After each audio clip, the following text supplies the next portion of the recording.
Thank you, Shruti. That's super important. Also, I wanted to mention ACLU of Indiana just put out their new revised business list of all the businesses that are concerned about SB1. They just announced that on, or they just posted it on Twitter at least, probably Facebook also, but I definitely saw it on Twitter. But also just thank you, right? So I think most of the people in this room, whether it is direct contact with your neighbors and your friends, whether it's legislatively, using your voice to amplify just how big what happened is, right? And how it will, how it, what it means for Indiana, and just like Trudy mentioned, how we're just going backwards. So thank you for everything that everyone in this room has done, even if it's just, like talking to your friends and family about it, or whether it's using your voice to amplify it in a more meaningful way. I'm like, we're all in it together, and like, honestly, I'm exhausted. I think a lot of people are just exhausted, right? And it's like, where do we pivot next? So one of the things that Mandy Yates and I are working on, so please feel free to reach out to us. Our emails are on the agenda. Also, we are working on a grant with the Now Foundation. Now Foundation's announced a grant for their chapters, a nonpartisan grant to get out the vote, right? So nothing changes unless it's at the election box. So at the ballot box. So what we're doing is we're applying for a $15,000 grant. We started meeting with some interested parties this week, nonpartisan kind of a thing. But if anyone has any ideas, right? Because we're in the idea phase. We're gonna hopefully knock it out this weekend. But the Now Foundation, I put a link to what the parameters are. Honestly, it's very broad. So Mandy and I went to a 9-hour mandatory like a Zoom training for it last weekend. And I don't really think a lot of chapters are applying for it. But one of the things that they want is just to kind of get out the feminist female vote, right? Well, that's very broad. So we're here for it, whether that means engaging with the IU community, some of the downtown, the business community. We've already started having some really great meetings with them. We're kind of looking at the precincts that don't vote in Monroe County, right? The ones with the lowest turnout. We looked at 2020. We have the breakdown of 2020 and 2022 by precinct. And it's like, how do we get those lowest turnout precincts to do that? So if anyone has any ideas, by all means, please reach out to Mandy or me. We're both, or anyone on exec, but we're kind of hammering some of the details out this weekend so we can get that out. Indiana Now PAC. So Mandy and I are also on that Indiana Now PAC. That is where Now does their endorsements. So we're a nonpartisan organization, but we do have a PAC. And right now we're putting our focus on State House. Understandably, right? So if anyone has any engagement with that, we have a meeting tomorrow. Any ideas, anything you want to kind of throw at us? We have a PAC meeting tomorrow, but we are continuing to accept endorsements for the general. Very easy form. Sometimes it's like you're going to get like a 5-page form from PACs, not ours. It's pretty self-explanatory. And we're doing it on a rolling basis. Save the date. So locally, kind of shifting gears, Crestmont, the Bloomington Residents Council reached out to me. Thank you, Julie Hardesty, for kind of spearheading the Now effort for their event in summer in June. We did get out the vote, or we did voter registration with League of Women Voters. So they were very grateful for that. They're having an event on October 15th at the Boys and Girls Club. It's called Wonder Woman's Health Fair, and they're looking for donations and sponsors. So I put their treasurer's email in the chat or on the agenda. So if you have any questions, please feel free to reach out to her, or we might have more information too. Shout out to All Options for doing so much work right now. I'm like seeing a post from them every day. Right now, they said they need diapers. So I just wanted to give a shout out to that. And then to please, a reminder to watch our Facebook page for a link to Row Action statewide. So there are a lot of amazing Now groups. A shout out to Kieran, who's here from Northeast Indiana Now, our newest chapter in that Fort Wayne area, but up in that Northeast Indiana area doing such good work. We have Northwest Indiana, Northeast Indiana, Indianapolis, and our state group that just kind of umbrella covers everybody else. But even if they're not a part of the Now family, but they're an important action, we would love to amplify them. So feel free to tag us, and then we'll share it on our Facebook page. So now I'm going to throw it to Mandy, who's also, in addition to helping me with all of that, is helming our Pride Fest effort. All right, thank you. So yes, we are tabling at Pride Fest on Saturday. It starts at 2 o'clock, and tabling goes from 2 until 8. We will actually be in spot, oh my goodness, I just had it. It's D46, which is on Grant Street in front of the old Pygmalions building. So if you're there, stop by, see us. We'll have some swag. And if you're interested, you are more than welcome to help us table. I think we have pretty much everything except setup, which I do have some people who are going to help me. And then the last shift is from 6 to 8. So if you happen to have any time and you want to help us volunteer, feel free to do that. And I think that's all I have. Yes, and we are tabling with, I think NAACP is joining us for a little bit. Right. Yeah, so if you're part of any organization that's nonpartisan that wants to just kind of bring their little flag out and stuff, let Mandy know and stuff. And we're happy to have some partners tabling.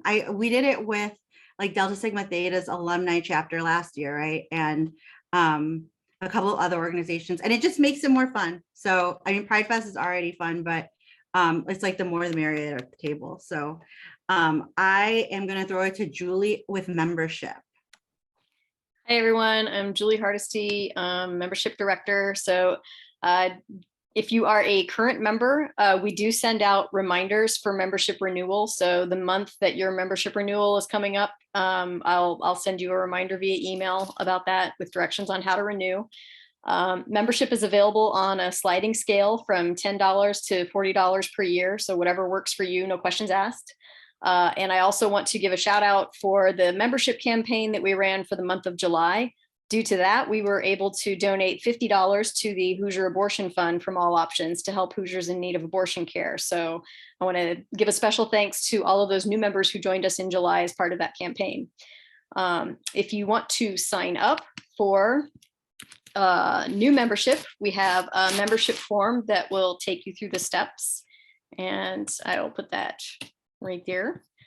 That is our membership form. And if you are a new member, you are also eligible for a complimentary Monroe County Now t-shirt while our supplies last. Mandy Yates is our treasurer. She has our current supply of t-shirts, and we will hook you up as best we can. So you can contact me or Mandy to inquire about a t-shirt.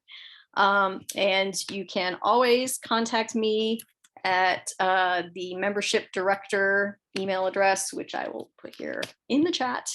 So, all right, Gloria, you need a t-shirt. We will work on that. And then I also want to share finally links for the Hoosier Abortion Fund and a way to donate in general to independent abortion clinics. And those will be going into the chat here as well. So please continue to support those efforts. And that is what I have for membership. Awesome, Mandy, I'm gonna throw it back to you for elections really quickly. Oh no. All right. So we have our own elections coming up, and we decided on November 30th for this year. So we are actually closing our membership list on August 30th. So if you want to be able to run in this election or vote in this election, you do have to be a member by August 30th. Of course, any member, no matter when you join, you're more than welcome to join our Zoom meeting that we're going to have. And we are looking for people who are willing to volunteer for our election committee. I'm actually going to put my email in the chat. So if you want to reach out to me, I can do all that stuff. All right. Well, okay, there you go. Natalia put all the information out there. And you can look at our lovely bylaws and operating rules. So Listen, we're super grateful to Mandy because she's like the queen of bylaws. It's just so helpful. And then I want to throw it out, Indiana Now. So Mandy and I are also on the board for Indiana Now, and that's our state governing, like that's our state umbrella. Kieran is also on it for Northeast Indiana Now.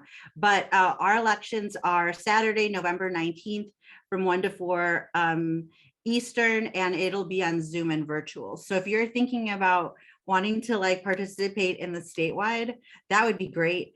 And it is open to, I think it's open to all members, right? So like if you're a member of Monroe County now, Mandy, like you're eligible to vote in Indiana. Perfect. Okay, great. Okay, awesome. And then now we're going to transition to our guest speakers. Thank you so much for joining us today. I'm going to throw it to Mandy to introduce everyone and read the bios. So thank you. all right, let me get the bios out here. So welcome to our panel. We have our 4 panelists today. I'm just going to go through and read some short bios on each person. So I'm going to start with our lovely Jennifer Crossley. In 2021, Jennifer Crossley became the first Black woman to serve on the Monroe County Council. She has also served as the first Black chairwoman of the Monroe County Democratic Party. During her tenure, Jennifer focused her efforts on constantly assuring that Black and Brown voices in the community had a seat at the table. Before becoming our Legislative Action Director, she served as our membership chair and our vice president. And among her list of many accomplishments, Jennifer is a 2021 graduate of Hoosier Women Forward, a volunteer at the Shalom Center, a member of the Bloomington chapter of Moms Demand Action, the Monroe County Black Democratic Caucus, the Bloomington chapter of the NAACP, and a proud member of the Alpha Kappa Alpha sorority. Wow, that's a lot. All right, so Margie Rice is our next panelist. She joined Dobbs Legal Group after practicing law solely in Southern Indiana for 25 years. She prides herself on providing solid legal advice and counseling her clients about what they need to know as it relates to local government, regulatory, and compliance issues. Margie has worked as a deputy prosecuting attorney in Lawrence County and has represented Monroe County government and the city of Bloomington for a combined 20 years. She has served on the board of directors in the Indiana Municipal Lawyers Association, as well as serving as president from 2013 to 2014. Margie has been a member of the Hoosier Hills Food Bank Board of Directors since 2007. She's also served on the boards for the Monroe County YMCA, yay, go Y, Options for Better Living, now called Life Designs. And she is a graduate of the Governor's Council on People with Disabilities Partnership and Policy Making Program, which is an advisory committee member on the Monroe County Voices for Health Project, and has served as an adjunct instructor at the O'Neill School of Public and Environmental Affairs at IU. Next, we have Sue Scambilleri. Sue was elected to the Bloomington City Council in 2019, representing District 2. She's worked at IU since '92 and has called Bloomington home since 1994. In those 20 plus years, she has served the most vulnerable in our community through leadership and advisory roles with Habitat for Humanity, South Central Indiana Housing Opportunities, the CDBG Block Grants Citizen Advisory Committee, Jack Hopkins Social Service Funding Committee, and other organizations. Sue believes economic vitality is critical for social well-being, and she has served on the City of Bloomington Redevelopment Commission during a particularly exciting time in our history. Together with many Bloomington leaders, she's worked directly on economic development and the creation of a vibrant, sustainable economy in Bloomington with projects like the Trades District, Switchyard Park, repurposing of the hospital site, and affordable housing. And last but not least, we have Kate Wiltz, who was elected to the Monroe County Council, representing also District 2, or a District 2, in 2018, and also serves as the 2022 president of the council. She's a research associate at the Epley Institute for Parks and Public Lands, a unit of the Indiana Institute on Disability and Community at IU. Kate designs and develops professional training and visitor education on the variety of topics, including wilderness management, resource protection and stewardship, instruction and group facilitation, and most recently, accessibility in recreational settings. She's passionate about elevating voices of marginalized communities across all aspects of quality of life and place. She believes that this is best done by meeting people where they are and providing them the support necessary to realize their vision for personal and community wellness. Thank you so much for joining us. I'll toss it. Yes, thank you all for joining us. I'm like, woo, that's a lot. And thank you for all that you do for our community. So I'll go ahead and start. So criminal justice reform and policing are important community topics now more than ever. For the past couple of years, Monroe County leaders wanted community input on how to reform the local criminal justice system as they struggle with an increasing jail population. And starting next week, budget advance hearings will come before City Council, including Bloomington's public safety budgets starting next Monday. Before we jump into questions to all of our panelists, please feel free to share anything with the audience, anything that you want to share before we begin. If not, we can just jump into questions. Good? Okay, cool. The first question is for our county panelists. Can you tell us about the past couple months regarding the talks about reimagining the new jail? Who is spearheading that effort? And what are some of the voices at the table? Maybe we start off with Margie. Okay. Yeah, I'm happy to say that. So the elected officials are the ones spearheading this because they're the ones who are going to have to, ultimately vote and make the decisions to make it happen. We've recently changed the name. I'd like to report. So it's not the Criminal Justice Response Committee anymore. It's the Community Justice, we changed it from Criminal Justice to Community Justice to point out that it's not just about justice, isn't about criminal issues necessarily. It's also about things like what happens in civil court and evictions and small claims. And so that name got changed, the focus got a little broadened, and the elected officials at the county have really committed to digging in and doing the work that they're going to have to do. And we hope to soon add other voices to the table too. And I don't know, I'll hand that off to Jennifer and Kate to talk about that piece if they'd like, or. Sure. I'll just say that both Jennifer and I have been pretty vocal at this response committee, advocating for expanding the voices at the table. So you asked, who are they, or what are some of the voices right now? Well, it started and it was just county commissioners and county council. And I left town for a minute, and when I came back, it had expanded, which is great. And now we have 14 members. They're members from, Erica Oliphant, who's here, is included as well. So we've got the prosecutor, the public defender. We've got members from our board of judges from a few different courts. The jail commander on the official list, as well as Yep. the sheriff. Mm-hmm. Yeah. And the health department director. And the health department director, which I think is a really important voice to be including. However, it's all county government folks. And the city is the obvious missing voice at that table. So like I said, Jennifer and I have both been pretty insistent that that be changed, and hoping that that will happen very soon.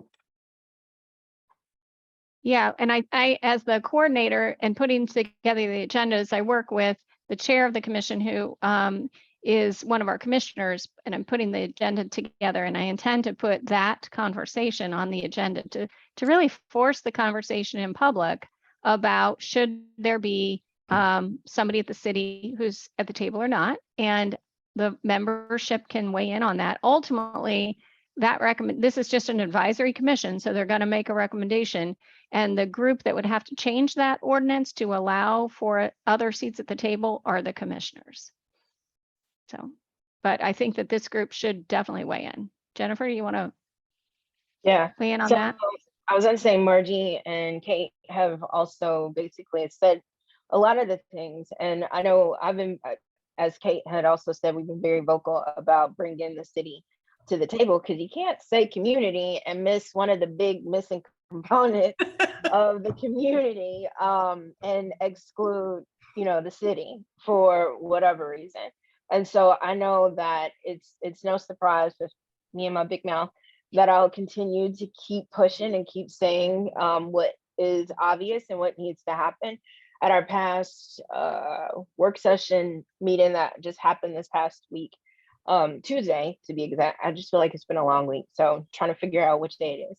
But I also made public comment towards the end of our meeting and said, we need to have the city be a part of this. Both the jail and our facility is both used by county and city government, and we cannot exclude, and we need to make sure that they are at the table. So, if anybody else out here wants to help advocate for that, we more than happy to have that, but it's very necessary for the city to be a part of this.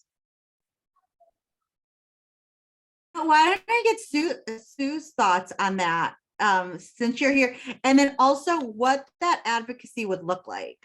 So a little bit like we were just talking about paid leave before the meeting kind of officially started, but like what would that mean, like going to commissioner meetings or going to these meetings? And is there room for public comment in the task force meeting that you're talking about? There were a lot of questions bundled in with what you just said. So I'll just dive in, and I need you to help me if I forget or accidentally omit anyone. I cannot say anything further without first applauding Jennifer and Kate. Thank you for what you're doing. Community to me seems to imply it would be the equivalent of having just township governments talk about poor relief, for example. So these two are not just county leaders, they are community leaders in the truest sense of the word. So bravo to both of you. I wholeheartedly support the city's role in that, in the community justice group. For any number of reasons. There are very practical reasons. First of all, the site that is slated to potentially host the new jail, and that facility, whatever that facility is within the city limits. And that makes sense in a lot of ways, because we want something that is on a transit route that has access to services and so forth. But it's going to need to be rezoned if it's going to be used for that purpose. So that is eventually going to come to city council. And most of us on city council know a little something about zoning. So I think we can be a helpful part of that conversation. So beyond that, I think one of the largest law enforcement agencies in the area is the Bloomington Police Department, just like the Sheriff's Department, that obviously plays a role in the community justice system. And so it seems very important to me that that be represented well. The meetings are not, Natalia, you asked, well, is there room for public comment and how does that work? The meetings are not ours to run. We recognize very much that community justice and criminal justice are the purview of the county. and the areas. So I, speaking for myself, I happily defer to the leadership of that group to decide whether or not to invite public comment. I hope they do. My understanding, and correct me if I'm wrong, Kate and Jennifer, is that the subgroups that are going to be forming, kind of the subcommittees that are going to be forming, will be a mechanism for gathering community feedback. And I don't know enough about how that'll actually happen. It might not have been decided yet, but I'll defer to the two of you to talk about that. Honestly, I think Margie probably could articulate that pretty well, because that was a topic at our last meeting and she facilitated. Yeah, I think we're gonna, I'm gonna add to the agenda a specific public comment time at the bottom of the meeting at the end, so that after the conversation, people can weigh in about what they've heard. That's not been on the agenda because it's been typically to date, and I've just been meeting with this group since mid-May when I was hired as a facilitator, but it was designed to be more of a work session for the elected officials to get in there, roll up their sleeves and start talking about how to implement the studies. But we have found, and I think this is a good thing, that members of the public are super interested in this topic and are showing up. They're showing up, sitting at the table, participating. And I've heard some feedback from the elected officials that say, hey, we only have an hour and a half here. And so it's got to be more structured so that we hear from the elected officials doing their work. And then, if we're going to have public comments, let's have a specific time for that on the schedule, because there's a lot to pack in an hour and a half. I do think that to your point about the specific subcommittees that are going to be created, that's where a lot of the real work is going to be done. And I think that's when we pull in a lot of expertise from the community to work on some of those subcommittees and go out there and gather input. Because every step of the way, we're going to have to get public involvement and community involvement. And because this project it shouldn't be built just by the county with their ideas. It should be a whole big community vision. Did that answer your question? Yeah, and I guess and I forget if it was Jennifer or Kate, how do we most practically lobby if community members feel like the city voice needs to be at the table? Then how can we best advocate to the commissioners? Is that in their work session or is that at one of these meetings? Yeah, whoever's good. I would go to the commissioner to the meetings, the commissioners meetings, and in public comment mention that. And we can get on, I've got some thoughts about this when you talk about constituent engagement, but I think the more you say it and the more often you go to the meetings and say it, I think the better. So just send emails, show up at meetings, just let them know that you as a constituency expect collaboration. That's one of your, expectations, that leaders will collaborate. No, and that's we can make it an action. And I mean, we hear all the time from a lot of other things. Like, for example, in public comment, we recently at some of the most recent commissioner meetings, folks were going to the commissioners to talk to them about the expansion of the convention center. Like, we can't do any of this alone without people and the input of people. And whether we agree or not agree, everybody should feel as though that their voice is being heard. I've been answering emails and fell asleep at my computer last night from people who are, questioning, this very idea of what it means like for us to have a new facility.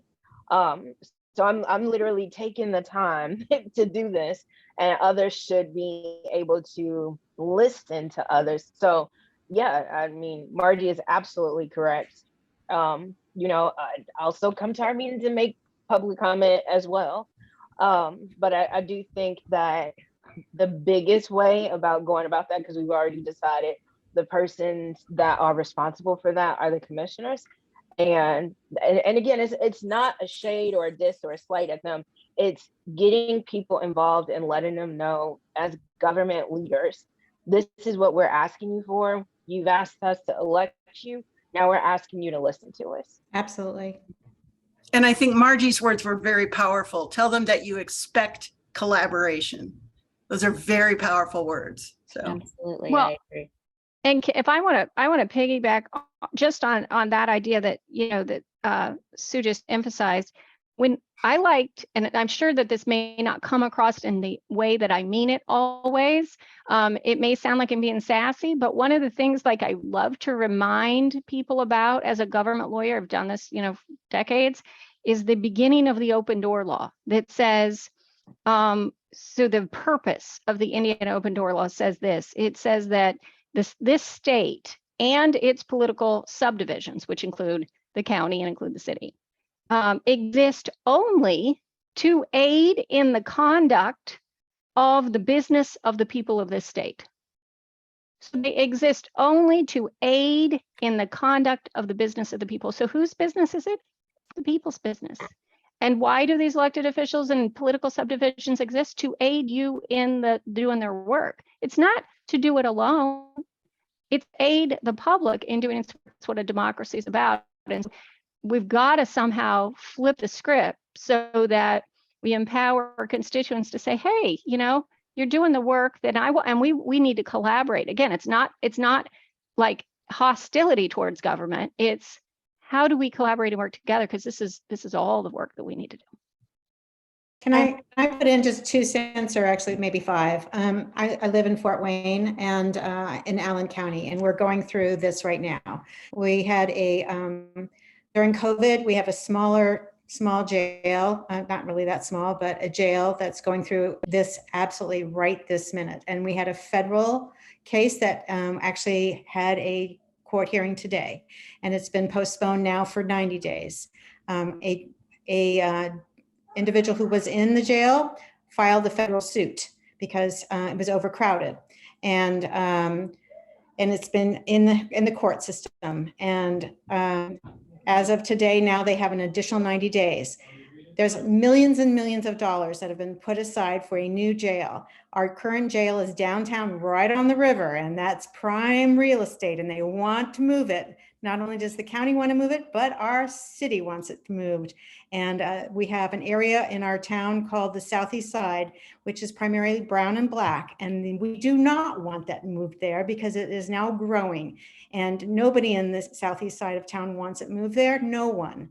But that's a prime area where anybody who's white or anybody who has money does not want it in their area. Of course, nobody wants it there if you have money or if you have great schools. So they're all saying, let's put it in the Southeast side, and we are fighting it like mad dogs, saying, no, do not put it in that side.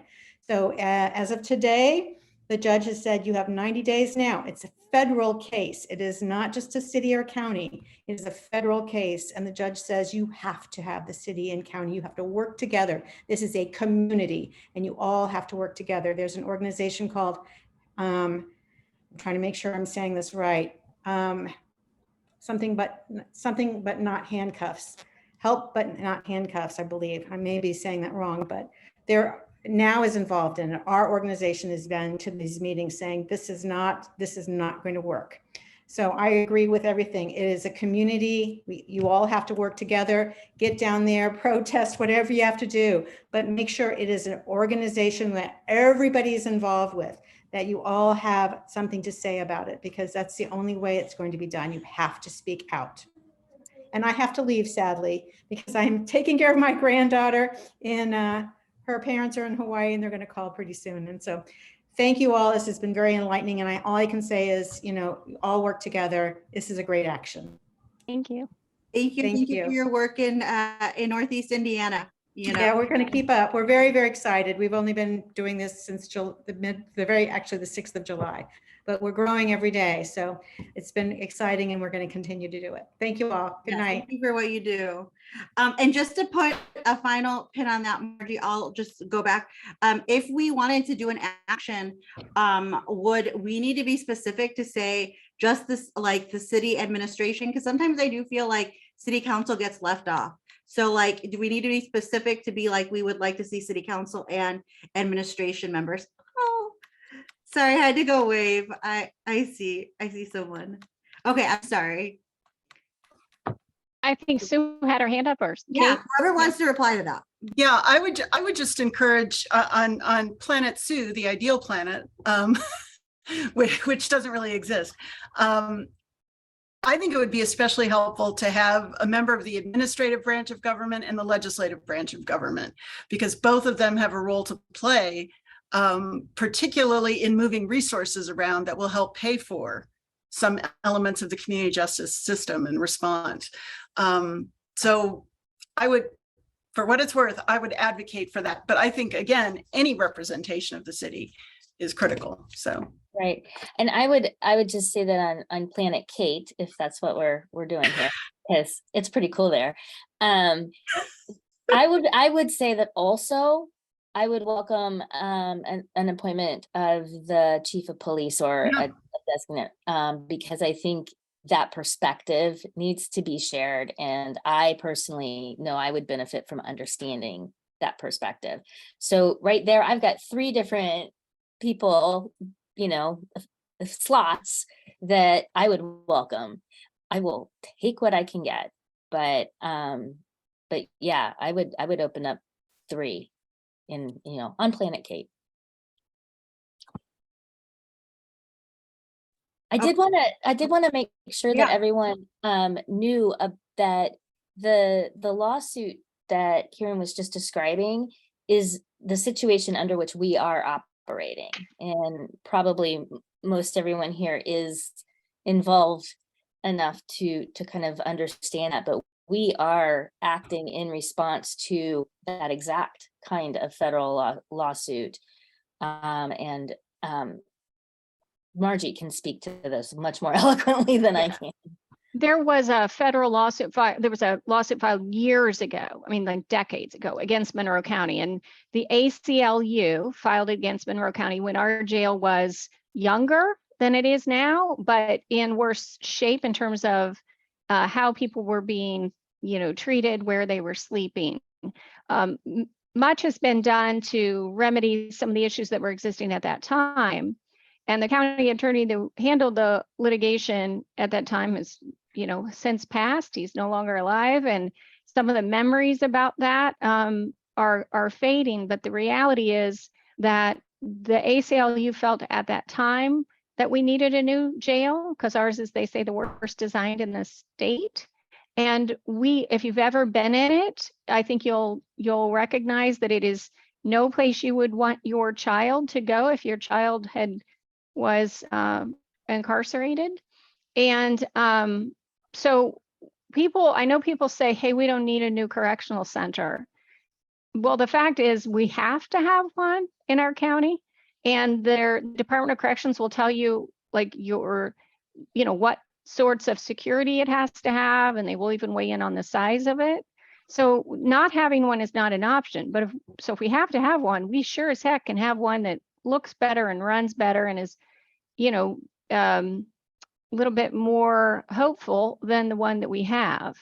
We, of course, though, are having a lot of conversation about what should we do instead of incarcerating, and before incarcerating, and after.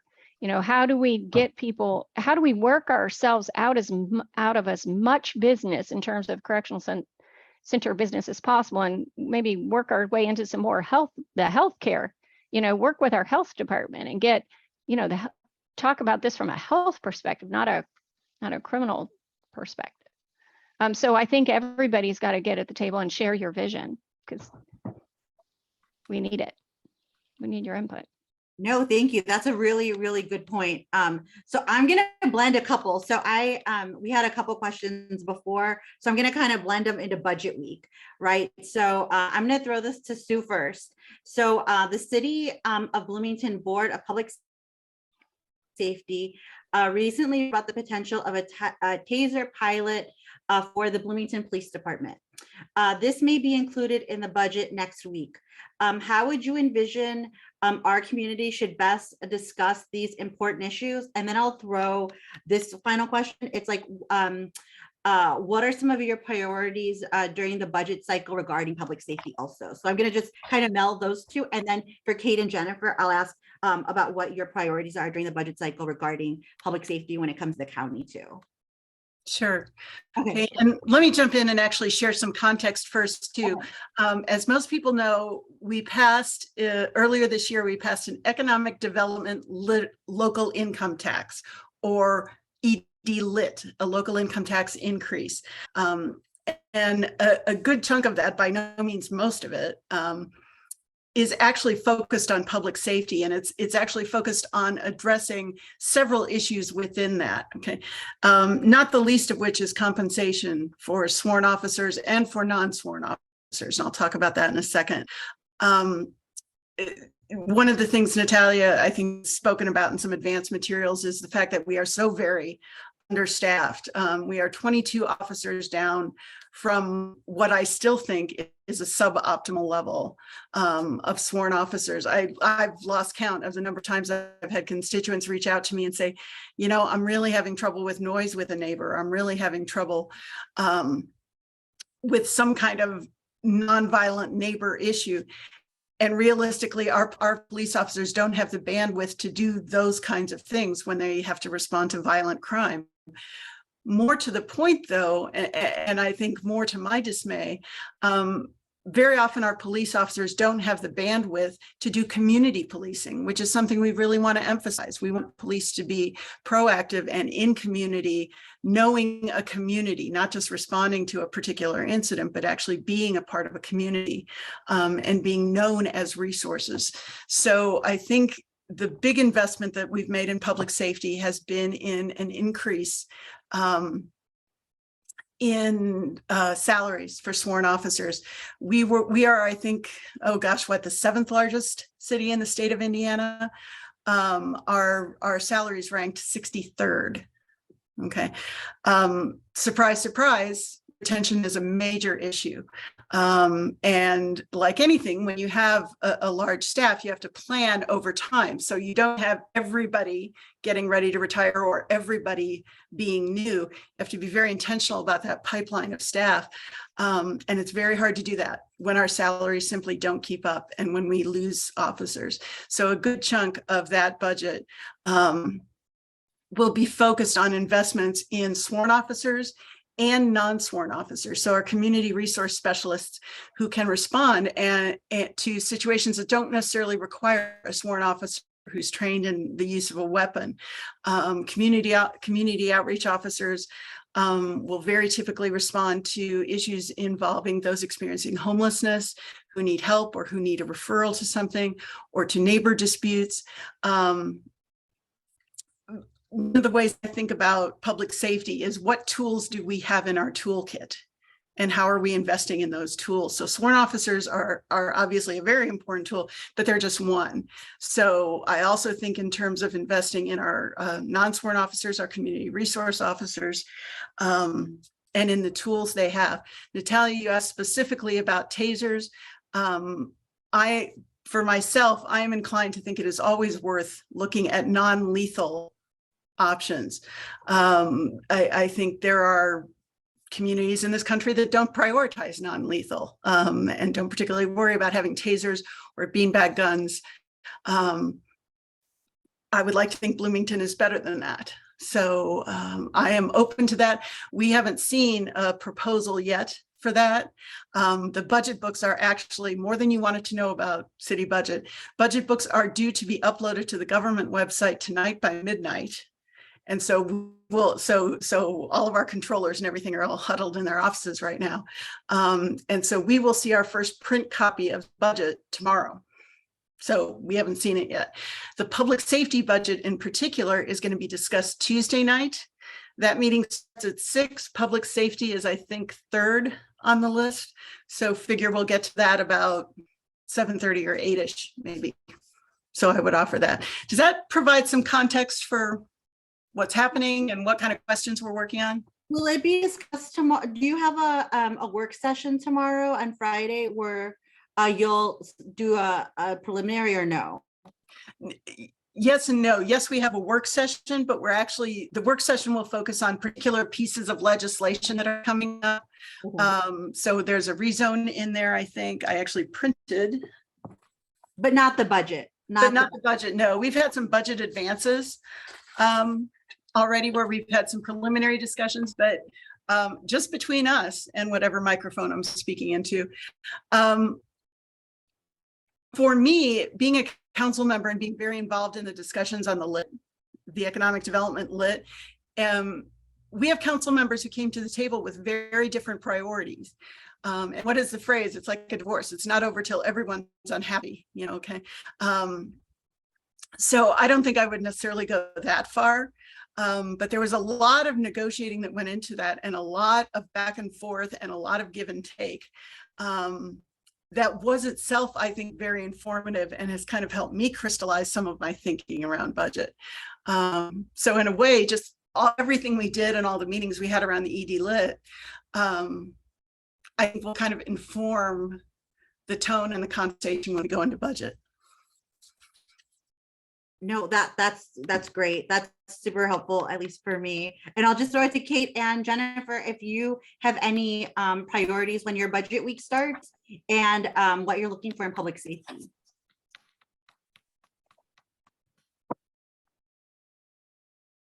Jennifer, you want to go first this time? I'm like, I thought I was talking. So I think for me, in terms of public safety, so I'm also the liaison for the jail on the county. And right now, just as Sue was saying with BPD, it's also no surprise that our jail staff are very short-staffed and they are worked beyond means. They are tired. You know, they work like 12-hour shifts. Sometimes if people call in, they are the ones that have to go back in. And from a public safety standpoint, if you do not have, you know, folks that are working, then that is an issue, but that is also a grave concern. But also we have to think about how we can retain people, you know, with surrounding counties. We went to Hamilton County yesterday and we listened to, as we went to the Hamilton County Jail Facility, and they also were talking about how they are short-staffed, but they also have a very competitive incentive for their folks that work there. And so my goal is to also try to work with our jail staff right now and trying to get them a meeting so that they can actually so we can approve the funding. Again, county SAT, we are the financial body. We do not do the contracts, but we can approve funding for those contracts.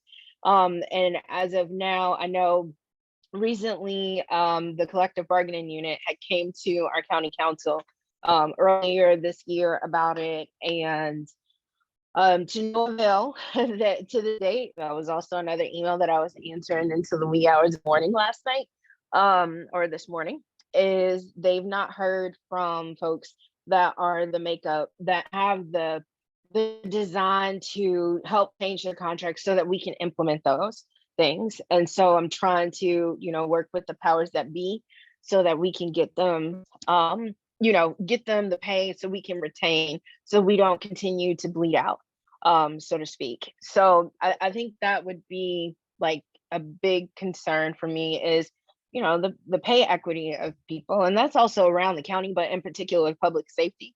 That's a big deal.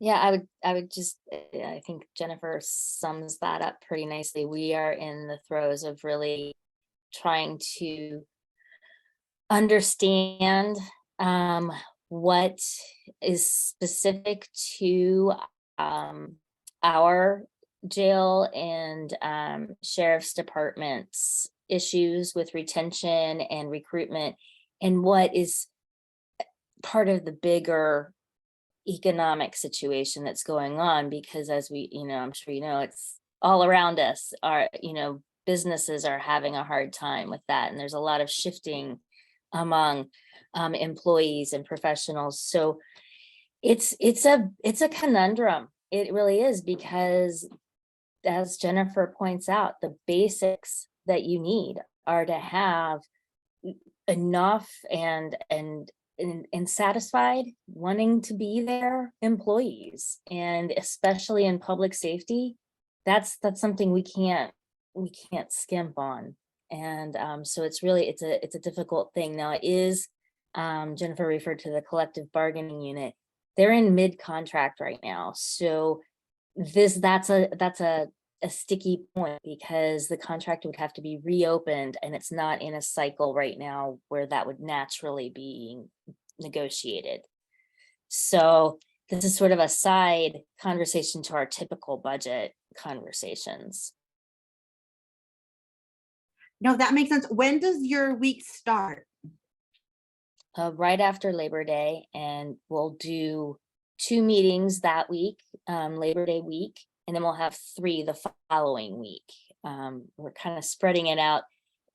Staff actually requested that we spread it just a little bit because it gives them a time to take what we've talked about and done in the hearing and can record it and get it set before we jump into the next meeting. So just Yeah, gonna I have know that. budget bump at some point. No, that's super helpful. Well, because we're like almost at the end of time, does anyone have any questions from the audience? Because, you know, you've already spent an hour with us and we're so grateful for your time. It doesn't look like, it doesn't look like I see any hands up. So I want to thank our panelists. Thank you so much for giving your time today. And I feel like I know what our next action is, you know, right off the bat, you know, that we can talk about with MC Now, about advocating for. And then Jennifer has her hands raised. Jennifer, go ahead. I was just gonna say, I think, and going to the Hamilton County jail yesterday, it was a very eye-opening experience. And for those who have not gone to our local county jail to do a tour, it is something that is welcome. I have a little bit of a mixed feeling about, you know, folks just coming in and taking tours, because it almost just kind of feels like a circus. And those folks there are not a circus by any means. Like, they deserve the dignity and respect. But when we talk about a new facility, we really need to, you know, look at the ebbs and flows of what that actually truly means. And I will be open and honest. And I had this conversation with our commander back in March when I took the first tour. Initially going in, it was like a heck no, we don't need another jail, because I think we're just going to have it bigger and all of those things, until I was able to go in and see for myself the bits and pieces that are literally falling apart, the floods that go from the top of the jail to the bottom, into some of the courts.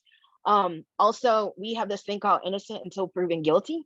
And so while people are safe, they need to make sure that they are being treated with respect. We also have people that are there for non-violent offenses, such as, you know, being served a warrant for whatever, like if you miss a court date, like any of those types of things. So we have to truly think about that. And we always hear so many different times how Monroe County and Bloomington are so progressive, and we are to no avail, like the beacon of a red state of Indiana. Well, I call BS to that just a little bit, because if we are truly where we say we are, this is our opportunity for a new facility, because this facility will be in place for years to come. We have to truly reimagine what it is like to actually jail somebody. And that means funding social services programs, having a permanent low barrier shelter where people can go, because 75, I think I saw in the Herald Times, 75 to 80% of inmates that are there have mental health and substance use issues. By the time they already get into the facility, it is too late. And the psychological effects of people being in that particular space.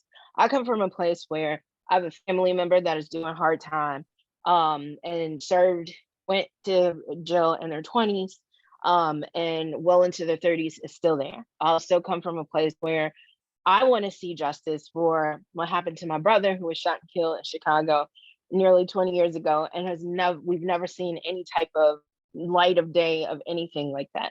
So I think we have to think about restorative justice. I think we have to think about programs. I think we also, as it's been said many, many different times, we have to have community input, because there are things that were discussed yesterday that gives me pause things. And I really want to hear from people, whether it's on an agreeable level or not agreeable level, those that want a jail to happen, or those that absolutely cannot see a new facility happen.